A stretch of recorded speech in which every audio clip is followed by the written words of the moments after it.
আসসালামু আলাইকুম। আজ ৮ আগস্ট ২০২৬ শনিবার। শুরু করছি চেঞ্জ টিভি প্রতিদিনের গল্প অনুষ্ঠান। দর্শক, আপনাদের সঙ্গে রয়েছি আমি ইমতিয়াজ আহমেদ। শুরুতেই সংবাদ শিরোনাম। ডক্টর ইউনূস কি সত্যি প্রেসিডেন্ট হতে যাচ্ছেন? যুদ্ধ থেকে বেরিয়ে যাওয়ার পথ খুঁজছে আমেরিকা।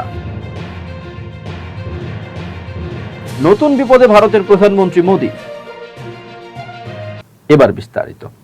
রাষ্ট্রপতি পদে ডক্টর মোহাম্মদ ইউনূসকে প্রস্তাব দেওয়া হয়েছে এমন জল্পনার মধ্যে বিএনপি সরকারের পক্ষ থেকে তার সঙ্গে কোনো ধরনের যোগাযোগ করা হয়নি বলে দাবি করেছে সংশ্লিষ্ট সূত্র। একই সঙ্গে রাষ্ট্রপতি পদে বিএনপির সম্ভাব্য প্রার্থী হিসেবে দলটির মহাসচিব মির্জা ফখরুল ইসলাম আলমগীরের নাম সবচেয়ে বেশি আলোচনায় রয়েছে বলেও জানা গেছে। একটি বেসরকারি সংবাদ মাধ্যমের প্রতিবেদনে বলা হয়, নোবেল শান্তি পুরস্কার জয়ী ও সাবেক প্রধান উপদেষ্টা অধ্যাপক মোহাম্মদ ইউনূসকে রাষ্ট্রপতি হিসেবে দায়িত্ব নেওয়ার জন্য বিএনপি সরকারের পক্ষ থেকে কোনো প্রস্তাব দেওয়া হয়নি। পরিচয় প্রকাশে অনিচ্ছুক বিএনপি প্রশাসনের এক জ্যেষ্ঠ কর্মকর্তা সংবাদ মাধ্যমটিকে এ তথ্য জানিয়েছেন। প্রতিবেদনে আরও বলা হয়, রাষ্ট্রপতি পদে দলের প্রার্থী নির্বাচনের দায়িত্ব প্রধানমন্ত্রী তারেক রহমানের উপর ন্যস্ত রয়েছে। এক্ষেত্রে বিএনপির মহাসচিব মির্জা ফখরুল ইসলাম আলমগীরই সবচেয়ে সম্ভাব্য প্রার্থী হিসেবে বিবেচিত হচ্ছেন। ডক্টর ইউনূসের ঘনিষ্ঠ সূত্রের বরাত দিয়ে প্রতিবেদনে বলা হয়, দেশের সর্বোচ্চ সাংবিধানিক পদ নিয়ে ব্যাপক আলোচনা থাকলেও তিনি রাজনৈতিক সরকারের কোনো দায়িত্ব গ্রহণে অনাগ্রহী। সারা দেশে বোমা হামলার আশঙ্কার কথা জানিয়ে পুলিশ সদস্যদের সর্বোচ্চ সতর্ক থাকার নির্দেশ দেওয়া হয়েছে। শুক্রবার ৭ আগস্ট রাতে পুলিশ হেডকোয়ার্টার্সের একটি বার্তায় এ নির্দেশনা দেওয়া হয়। বার্তায় বলা হয়েছে, গোপন সংবাদের ভিত্তিতে আজ সারা দেশে বোমা হামলার আশঙ্কা রয়েছে। এ কারণে জেলা পর্যায়ে রাতের চেকপোস্ট, টহল ও মোবাইল ডিউটিতে নিয়োজিত পুলিশ সদস্যদের সর্বোচ্চ সতর্কতার সঙ্গে দায়িত্ব পালনের নির্দেশ দেওয়া হয়েছে। এতে আরও বলা হয়, কোনো ধরনের অপ্রীতিকর ঘটনা ঘটলে তাৎক্ষণিকভাবে ঊর্ধ্বতন কর্তৃপক্ষকে অবহিত করতে হবে। পুলিশ হেডকোয়ার্টার্সের ওই বার্তায় বিষয়টিকে অতীব জরুরি হিসেবে উল্লেখ করা হয়েছে। তবে সম্ভাব্য হামলার বিষয়ে নির্দিষ্ট কোনো স্থান, সময় বা লক্ষ্যবস্তুর কথা বার্তায় উল্লেখ করা হয়নি। আগামী ২০ আগস্ট অনুষ্ঠেয় ২৩তম রাষ্ট্রপতি নির্বাচনে ভোট দিতে পারবেন জাতীয় সংসদের ৩৪৯ জন সদস্য। বৃহস্পতিবার রাতে রাষ্ট্রপতি নির্বাচনের ভোটার তালিকা গেজেট আকারে প্রকাশ করেছে নির্বাচন কমিশন ইসি।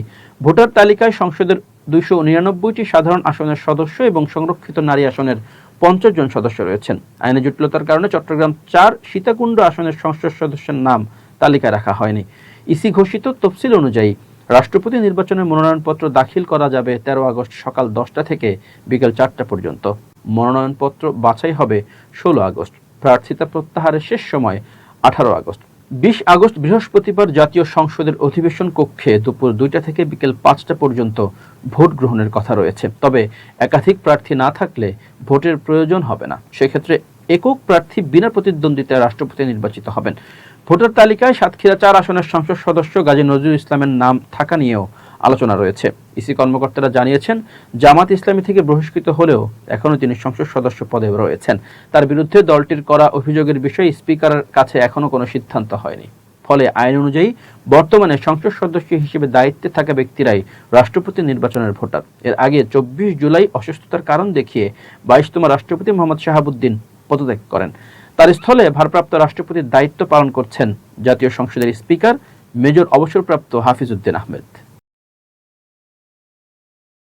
জাতীয় নাগরিক পার্টি এনসিপির আহ্বায়ক ও বিরোধী দলীয় চিফ হুইপ নাহিদ ইসলাম বলেছেন, জুলাই জাদুঘর থেকে ফেলানী হত্যাকাণ্ডের স্মৃতি সংবলিত ছবি, সীমান্ত হত্যার তথ্য এবং ভারতের প্রধানমন্ত্রী নরেন্দ্র মোদী বিরোধী আন্দোলনের কিছু ছবি সরিয়ে দেওয়া হয়েছে।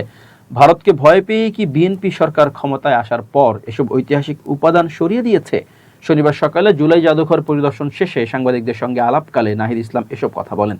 নাহিদ ইসলাম বলেন, বিগত অন্তর্বর্তী সরকারের সময় যখন প্রধান উপদেষ্টা ডক্টর মোহাম্মদ ইউনূস সহ আমরা এখানে এসেছিলাম, তখন এখানে ফেলানীর স্মৃতি সম্বলিত ছবি এবং সীমান্তে ভারতীয় বাহিনীর হাতে নিহত বাংলাদেশিদের তথ্যের একটি অংশ ছিল। পাশাপাশি মোদী বিরোধী আন্দোলনের কিছু স্থির চিত্রও ছিল, কিন্তু আজ সেগুলো দেখতে পেলাম না।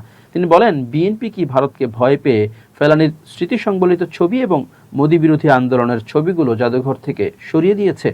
তারা সবার আগে বাংলাদেশ বললেও আমরা দেখছি, যদি ভয় না পেত তাহলে এটা তো আমাদের ইতিহাসের অংশ। যেটা ইতিহাসের অংশ সেটা কেন থাকবে না? নাহিদ ইসলাম বলেন, গত ১৬ বছরে বাংলাদেশে যে ফ্যাসিবাদী শাসন প্রতিষ্ঠিত হয়েছিল তার সঙ্গে ভারত প্রত্যক্ষ বা পরোক্ষভাবে বিভিন্নভাবে জড়িত ছিল। কিন্তু জাদুঘরের বর্তমান প্রদর্শনীতে সেই ইতিহাস যথাযথভাবে প্রতিফলিত হয়নি। পুরো জাদুঘর ঘুরলে মনে হবে এখানে শুধু দেশীয় ফ্যাসিবাদের ইতিহাসই তুলে ধরা হয়েছে, অথচ এর সঙ্গে জড়িত বিদেশি শক্তিগুলোর, বিশেষ করে ভারতের ভূমিকার ইতিহাসও জাদুঘরের প্রদর্শনীতে বিভিন্নভাবে তুলে ধরা প্রয়োজন। বিগত 16 বছরে ভারতের ভূমিকা এবং মোদী বিরোধী আন্দোলনের ইতিহাস জাদুঘর থেকে বাদ দেওয়ার বিষয়ে তিনি বলেন, হয়তো এগুলো সরিয়ে দিয়ে মনে করা হচ্ছে এই সরকার ভারতের সঙ্গে সম্পর্ক ভালো রাখতে পারবে, কিন্তু ভারতের সঙ্গে আমাদের সম্পর্ক ভালো বা মন্দ যেটি হোক, সম্পর্ক হওয়া উচিত মর্যাদাপূর্ণ। ভারতের সঙ্গে সম্পর্কের ক্ষেত্রে কোনো ধরনের আপোষের মাধ্যমে বাংলাদেশের স্বাধীনতা, সার্বভৌমত্ব ও গণতন্ত্র রক্ষা করা সম্ভব নয়। ক্ষমতায় আসার প্রেক্ষাপটে বাংলাদেশ জাতীয়তাবাদী দলের বর্তমান রাজনৈতিক কৌশল এবং ফ্যাসিবাদের চিহ্নিত দোসর বিতর্কিত দুই শিল্প গোষ্ঠীর সঙ্গে দলটির ৩-৪ জন শীর্ষ নেতার সম্পর্ক নিয়ে গভীর ক্ষোভ ও উদ্বেগ প্রকাশ করেছেন অস্ট্রেলিয়া প্রবাসী বাংলাদেশি লেখক ও অনলাইন অ্যাক্টিভিস্ট ফাহাম আব্দুস সালাম। শনিবার নিজের ফেসবুক আইডি থেকে দেওয়া এক পোস্টে তিনি এই অসন্তোষ প্রকাশ করেন। তিনি প্রশ্ন তুলেছেন, দলের ৩-৪ জন নেতার এই যে এত বসুন্ধরা আর এস আলম প্রীতি, এটাতে আপনাদের দলের লাভ কি? কোন আক্কেলে আপনারা এদেরকে নরমালাইজড বা স্বাভাবিক বা গ্রহণযোগ্য করতেছেন?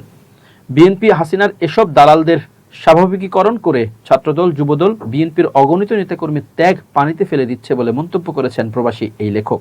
তার সঙ্গে একাত্মতা প্রকাশ করে প্রতিকারে সুনির্দিষ্ট কিছু প্রস্তাব ও পরামর্শ দিয়েছেন প্রবাসী অনুসন্ধানী সাংবাদিক জুলকারনাইন সায়ের। ফেসবুক পোস্টে ফাহাম আব্দুস সালাম লেখেন, ক্ষমতায় আসলে বিএনপির এক পলিটিক্যাল এমনিসিয়া হয়ে যায়। তারা মনে করে যে উন্নয়নই রাজনীতি।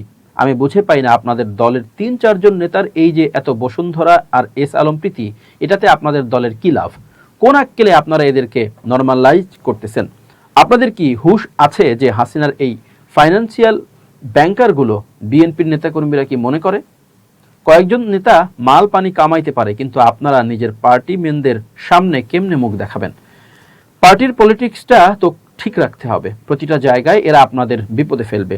বড়লোকের একটা ছেঁচড়া ক্লাসলেস ওয়ানাবি প্লে বয়রে স্পেস দিতে গিয়ে আপনারা নিজেদের দলের রাজনীতি যে খোয়ায় ফেলতেছেন, এই হুঁশ কি আপনাদের আছে? তিনি আরো লেখেন, বসুন্ধরা, এস আলম জাস্ট আপনাদের ৩-৪ জন নেতার ভালো করবে আর পুরো পার্টির রাজনীতি করবে কম্প্রোমাইজ বা বিকিয়ে দেওয়া। দেশের প্রয়োজনে এদেরকে টলারেট করতে হবে, ঠিক আছে, কিন্তু এত পীড়িতি কেন? মেরিটোক্রেসির উপর আস্থা রাখেন। এই দেশের নতুন জেনারেশন লেজিট ব্যবসায়ী আসবে, যারা এসব বাটপার আর ভূমিদস্যুদের থেকে ৩ গুণ বড় ব্যবসায়ী হবে। একটু সবুর করেন।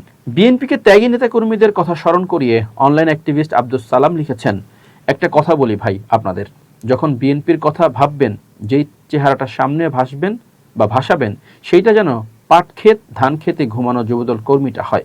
আমার তাই ভাসে। ছাত্রদলের সেই ছেলে যার জীবন জেলে পচেছে, বাপের মৃত্যুশয্যায় পার্টিসিপেট করতে পারে নাই, কিন্তু হাসিনার এগেনস্টে দাঁড়ায় গেছে। ছাত্রদলের সেই মামলা খাওয়া ছেলেটা আমার ভাই। দুর্দিনে সেই ছেলেটারই পাবেন। ট্রাই স্টেট এলাকার বড় লোকরা আসবে না ভাই। তারা 15 বছর কি করেছে আমি দেখছি বা দেখেছি। শুধু নিজেরে জিজ্ঞেস করবেন, ওই মামলা খাওয়া, পার্টির জন্য জীবন নষ্ট করা ছেলেটারে কেমনে মুখ দেখাবেন? সবশেষে তিনি উদ্বেগ প্রকাশ করে লিখেছেন, এস আলম, বসুন্ধরার মতো বাটপার আর হাসিনার দালালদের আপনারা যে নরমালাইজ করতেছেন, আপনারা ছাত্রদল, যুবদল, বিএনপির অগণিত নেতাকর্মীর ত্যাগরে পানিতে ফালাই দিয়েছেন। ফাহাম আব্দুস সালামের এই পোস্টটি নিজ অ্যাকাউন্টে শেয়ার করে মন্তব্য করেছেন প্রবাসী অনুসন্ধানী সাংবাদিক জুলকারনাইন সায়ের। শেয়ার করা ক্যাপশনে তিনি লেখেন, সব থেকে প্যাথেটিক হলো হঠাৎ করে নেতা বনে যাওয়া একদল পঙ্গপালের আস্ফালন, যাদের একমাত্র যোগ্যতা তারা বিদেশে বর্তমান প্রধানমন্ত্রীর ফুট ফরমাস খাটতেন, তদারকি করতেন। আর কয়েকজন চিহ্নিত নেতা ও সাবেক কতিপয় আমলা, যারা এই দলটির ভেতরে নিজস্ব কোরাম তৈরি করে ঘুণ পোকার মতো ক্ষয় করে চলেছেন। মূলত তারাই এসব অলিগার্ক আর দুর্নীতিতে নিমজ্জিত বিভিন্ন গোষ্ঠীকে উদ্ধারের জন্য ঝাঁপিয়ে পড়েছেন। এবার মধ্যপ্রাচ্যের খবর। ইরানের সঙ্গে চলমান সংঘাত কিভাবে নিয়ন্ত্রণে আনা যায় তা নিয়ে নতুন করে ভাবছে যুক্তরাষ্ট্র।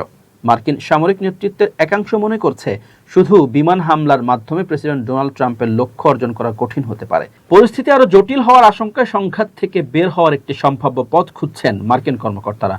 মার্কিন সংবাদ মাধ্যম সিএনএনের প্রতিবেদনের সংশ্লিষ্ট 3 ব্যক্তির বরাত দিয়ে বলা হয়েছে, যুক্তরাষ্ট্রের জয়েন্ট চিফস অব স্টাফের chairman general Dan Caine Trump প্রশাসনের জ্যেষ্ঠ কর্মকর্তাদের সঙ্গে আলোচনায় সংঘাত থেকে বের হওয়ার একটি অফ র্যাম্প এর প্রয়োজনীয়তার কথা বলেছেন।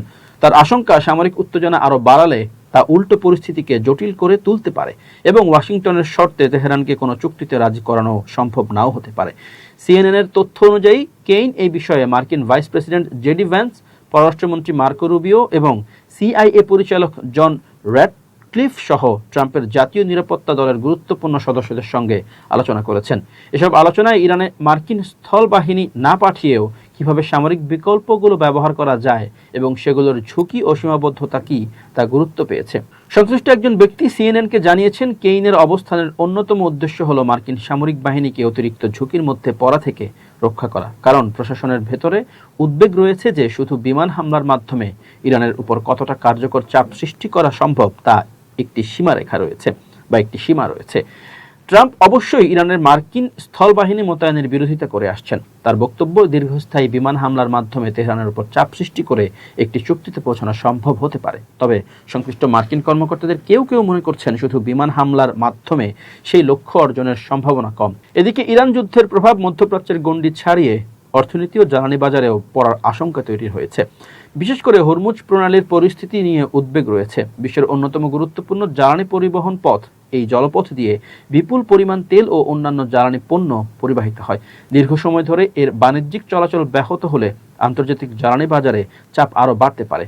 ট্রাম্প বৃহস্পতিবার জানিয়েছেন, ইরান ও হরমুজ প্রণালী নিয়ে আলোচনায় অগ্রগতি হচ্ছে এবং সংঘাত শীঘ্রই শেষ হতে পারে বলে তিনি আশা করছেন। তার মতে, হরমুজ প্রণালীর পরিস্থিতি স্থিতিশীল হলে জ্বালানির দামও কমে আসতে পারে।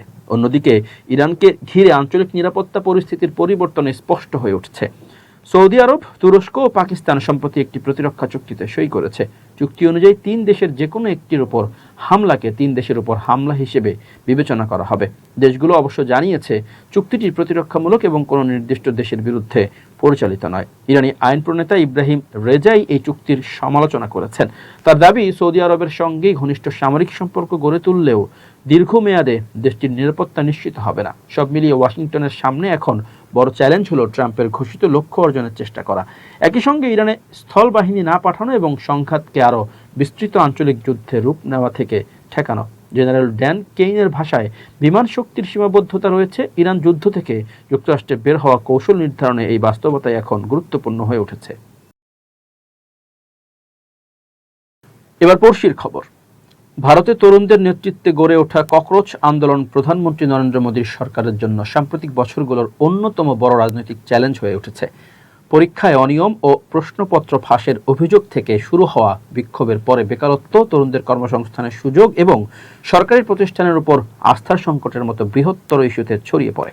দিল্লি থেকে শুরু হওয়া আন্দোলন পরে ভারতের অন্যান্য শহরেও ছড়িয়ে পড়ে। এর ধারাবাহিকতায় গত 25 জুলাই দেশটির শিক্ষামন্ত্রী ধর্মেন্দ্র প্রধান পদত্যাগ করেন। 1 দশকের বেশি সময় ধরে দৃঢ় রাজনৈতিক নিয়ন্ত্রণের ভাবমূর্তি ধরে রাখা মোদী সরকারের জন্য এই পদত্যাগের একটি বিরল রাজনৈতিক পশ্চাৎপসরণ হিসেবে দেখা হচ্ছে। আন্দোলনের পর তরুণদের বিক্ষোভ বা ক্ষোভ প্রশমনে সরকার বেশ কিছু পদক্ষেপ নিয়েছে। প্রশ্নপত্র ফাঁসের ঘটনায় শাস্তি আরও কঠোর করার উদ্যোগ নেওয়া হয়েছে। কয়েকটি শহরে বিক্ষোভকারীদের বিরুদ্ধে করা মামলা প্রত্যাহার করেছে পুলিশ। বিক্ষোভ নিয়ন্ত্রণে অতিরিক্ত বল প্রয়োগের অভিযোগ নিয়ে সমালোচনার পর এসব পদক্ষেপ নেওয়া হয়। এই আন্দোলন ভারতের রাজনৈতিক প্রতিবাদের ধরনেও পরিবর্তনের ইঙ্গিত দিয়েছে। সামাজিক যোগাযোগ মাধ্যমকে ব্যবহার করে তরুণেরা দ্রুত আন্দোলনের বার্তা ছড়িয়ে দেন। প্রধানমন্ত্রী মোদীও তরুণদের কাছে পৌঁছাতে সামাজিক যোগাযোগ মাধ্যমের নিজের প্রচার কৌশলে পরিবর্তন এনেছেন। তবে আন্দোলন ঘিরে সরকারি নজরদারি নিয়েও প্রশ্ন উঠেছে। বিক্ষোভকারীদের শনাক্ত ও পর্যবেক্ষণে কৃত্রিম বুদ্ধিমত্তা ভিত্তিক ক্যামেরা প্রযুক্তি ব্যবহারের অভিযোগ রয়েছে। আন্দোলনের ভিডিও সামাজিক যোগাযোগ মাধ্যমে ছড়িয়ে পড়ার পর কয়েকজন নারী বিক্ষোভকারী অনলাইনে ধর্ষণের হুমকি ও নানা ধরনের হয়রানির শিকার হয়েছেন বলেও অভিযোগ করেছে। দিল্লির প্রধান বিক্ষোভস্থলের আশেপাশে ইন্টারনেট সংযোগ বন্ধ করে দেওয়ার ঘটনাও আন্দোলনকারীদের যোগাযোগে বাধা সৃষ্টি করে। পরে তরুণেরা নিজেদের মধ্যে যোগাযোগ বজায় রাখতে বিকল্প পদ্ধতি ব্যবহার করেন। ইন্টারনেট নজরদারি ও স্থানীয়ভাবে সংযোগ বন্ধের ঘটনা ভারতের নতুন নয়, তবে সাম্প্রতিক আন্দোলনে এর ব্যবহার আবারও বিষয়টিকে সামনে এনেছে। পরীক্ষায় অনিয়মই অবশ্য এই আন্দোলনের একমাত্র কারণ নয়। উচ্চশিক্ষা শেষ করার পরও কাঙ্ক্ষিত চাকরি না পাওয়া, সীমিত কর্মসংস্থানের সুযোগ এবং অত্যন্ত প্রতিযোগিতামূলক নিয়োগ পরীক্ষার চাপ নিয়ে ভারতের তরুণদের মধ্যে দীর্ঘদিনের হতাশা রয়েছে। পরীক্ষায় অনিয়মের অভিযোগ সেই জমে থাকা ক্ষোভকে আরও দৃশ্যমান করেছে। আন্দোলনের প্রভাব এখনও পুরোপুরি শেষ হয়নি। সংগঠনটির প্রতিষ্ঠাতা অভিজিৎ দীপকে জানিয়েছেন, তারা দেশ জুড়ে তরুণদের মতামত জানতে একটি লিসেনিং ট্যুর আয়োজন করতে চান। পাশাপাশি পরীক্ষায় অনিয়ম সহ তরুণদের বিভিন্ন সমস্যা নিয়ে সরকারের ওপর চাপ অব্যাহত রাখার পরিকল্পনা রয়েছে। তবে ককরোচ জনতা পার্টি বা সিজেপি আপাতত সরাসরি নির্বাচনী রাজনীতিতে যাওয়ার বদলে একটি চাপ গোষ্ঠী হিসেবে কাজ করতে চায় বলে জানিয়েছেন। এর অর্থ আন্দোলনটি এখনই একটি প্রচলিত রাজনৈতিক দলে রূপ নিচ্ছে না, বরং তরুণদের বিভিন্ন দাবিকে সামনে রেখে সরকারের ওপর রাজনৈতিক ও সামাজিক চাপ ধরে রাখার চেষ্টা করছে। ভারতের তরুণ জনগোষ্ঠী দেশটির একটি গুরুত্বপূর্ণ ভোটার গোষ্ঠী। ফলে আন্দোলনের মধ্য দিয়ে প্রকাশ পাওয়া কর্মসংস্থান, শিক্ষা ও সরকারি প্রতিষ্ঠানের প্রতি আস্থার সংকট ভবিষ্যতের রাজনীতিতেও প্রভাব ফেলতে পারে। বিশেষ করে 2029 সালের জাতীয় নির্বাচনের আগে ক্ষমতাসীন দল ও বিরোধী রাজনৈতিক শক্তিগুলো তরুণ ভোটারদের এই ক্ষোভকে গুরুত্ব দিতে বাধ্য হতে পারে। পরীক্ষায় অনিয়মের বিরুদ্ধে শুরু হওয়া এই বিক্ষোভ শেষ পর্যন্ত কতটা দীর্ঘস্থায়ী রাজনৈতিক আন্দোলনের রূপ নেয় সেটি এখন দেখার বিষয়। তবে এরই মধ্যে আন্দোলনটি মোদী সরকারের সামনে তরুণদের ক্ষোভ ও প্রত্যাশার বিষয়টি নতুন করে সামনে এনেছে। এবার খুব জরুরি 1 মিনিট জানাচ্ছেন ইউনেস্কো ক্লাব জার্নালিজম অ্যাওয়ার্ড বিজয়ী আমিরুল মোমিনিন মানিক। খুব জরুরি 1 মিনিটে প্রত্যেককে আমন্ত্রণ। প্রিয় বন্ধুরা, জীবনে ফোকাস রাখা অবশ্যই গুরুত্বপূর্ণ। ফোকাস কি? যে কাজটি করছি নিরতভাবে সেই কাজটিতে মনোযোগ রাখা, সেই কাজটির জন্য এগিয়ে চলা। ধরুন আপনি একটি কাজ করছেন, মাঝপথে আরেকটি কাজের প্রস্তাব পেলেন এবং সেই কাজ অনেক মূল্যবান, সেই কাজ করলে আপনি অনেক অর্থ এবং সম্মান পাবেন। তাহলে আপনি যে কাজটি শুরু করে মাঝপথে গেলেন সেটা কি ছেড়ে দেবেন? প্রিয় বন্ধুরা, আপনি হয়তো জানেন না যে আর কিছু দূর গেলেই সেই কাজে আপনি বিপুল সফলতা পেতে পারেন, যেটা এই সাময়িক সফলতার চেয়ে অনেক অনেক বড় ব্যাপার। সুতরাং প্রত্যেকটা কাজে ফোকাস ঠিক রাখুন। আপনাকে যতই লোভ দেওয়া হোক, যতই বিভিন্ন ধরনের প্রস্তাব দেওয়া হোক না কেন, আপনি আপনার কাজটিকে সফল করার জন্যে অন্ধভাবে দৃঢ়তার সঙ্গে সাহস নিয়ে এগিয়ে যেতে থাকুন।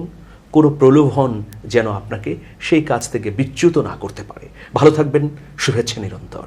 প্রিয় দর্শক, শেষ করছি চেঞ্জ টিভির প্রতিদিনের গল্প অনুষ্ঠান। changetv.press বাংলাদেশের ইউটিউব জার্নালিজমের অগ্রদূত। ভিজিট করুন ওয়েবসাইট www.changetv.press, youtube.com/changetv.press এবং সাবস্ক্রাইব করুন চ্যানেলটি। নিয়মিত লাইক, কমেন্ট ও শেয়ার করে আপডেট রাখুন নিজেকে। ভালো থাকুন, নিরাপদে থাকুন, শুভেচ্ছা নিরন্তর। changetv.press, এক ফোঁটা হলুদও নেই।